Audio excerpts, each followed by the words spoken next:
এইভাবে দীর্ঘদিন গোমূত্র আর গোবর খেলে মাথায় ভালো কিছু থাকে না, তার প্রমাণ হলো সম্প্রতি ভারতীয় কিছু বন্ধুদের দেখছি আবোল তাবোল কথা বলছে। আমি বলবো যে এরা ধর্মান্ধ, মূর্খ এবং গবেট। তা না হলে এই ধরনের কথা এখন সুস্থ মস্তিষ্ক থেকে আসে না।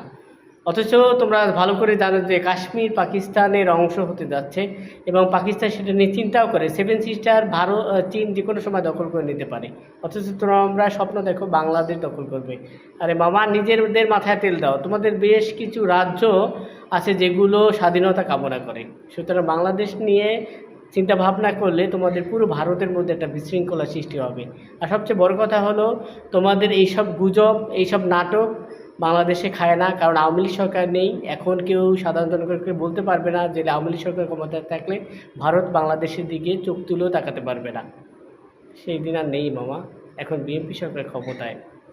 এটা মাথায় রাখতে হবে।